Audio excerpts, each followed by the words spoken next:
Ngayong araw nga isisimula na ang pag-cancel ng control ng Kinex dito sa kwarto ng anak ng amo ko. Equator kasi ang nagko-control dito at yan ang ipapakita ko for today's video. Kaya lang, umpisa pa lang ng trabaho ay may mahuhulog pa yata dito.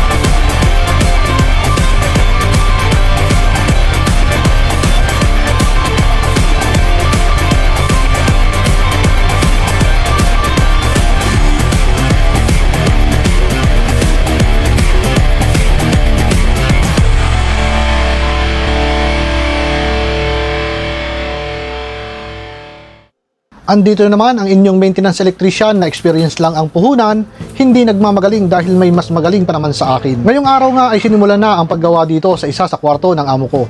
Dahil gusto ng anak ng amo ko ay tanggalin na sa kontrol ng Kinex ang mga ilaw dito. Pero bago nila simulan ang pagwawiring nito ay inuna muna nilang gawin yung 3 additional na spotlight dito. At dito nabutasan na nila yung paglalagyan ng additional na ilaw. Ngayon naman ay pinagtulungan na nila ang pagpupuling ng royal cord para sa 3 ilaw na additional. At dito nga nagulat ako sa susunod na mangyayari sa ibang lahi, na kahit sino ay kakabahan ka talaga kapag nangyari ito.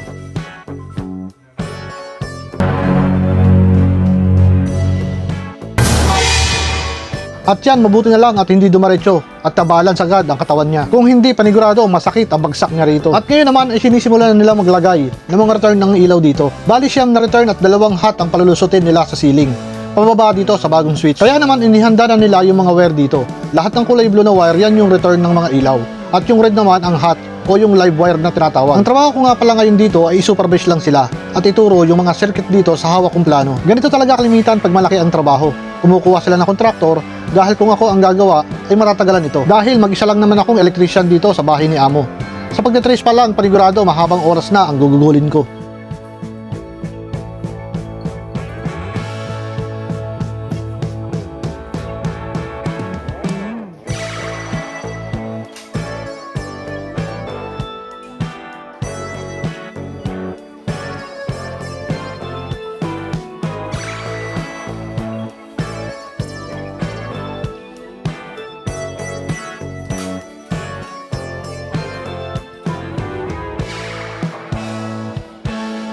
Ngayon naman ay pinuntahan ko yung panel board dito sa electrical room upang buhayin yung power dito. Bale, 6 na circuit dito sa equator ang binuhay ko para matesting ang ginawa nilang pag-wiring sa kwarto.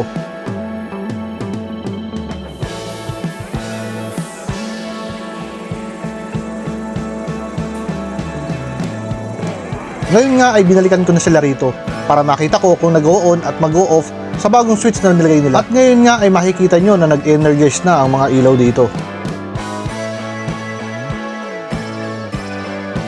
Ngayon naman ay iniisa-isa na nilang ikabit ang bawat return sa switch at kinancel na rin nila yung touchscreen na dating nakalagay dito. Lagi na kasing nagkakaproblema ang function ng ilaw dito. Hindi rin pala maganda pag sobrang high-tech ng bahay mo. Lagi na kasing naghahang ang touchscreen na dating nakalagay dito. Kaya naman ang nangyayari ay hindi mabuhay ang mga ilaw dito. Kaya naman kinabitan na lang ng normal switch para iwas sakit ng ulo. At eto nga, testing na natin para makita nyo. At pasado naman ang kanilang trabaho.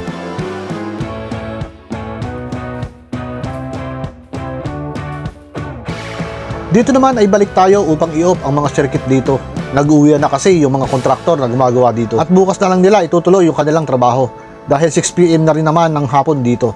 At bukas ay babalik sila ng alas 8.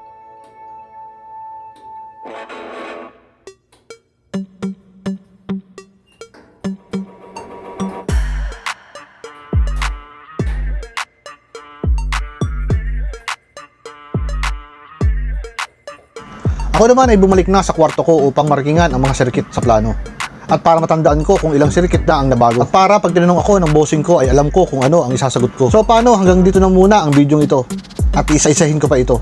Kung umabot ka hanggang dulo ay salamat sa suporta mo. At kung nagustuhan mo itong ginagawa ko ay baka pwedeng i-subscribe mo na ako.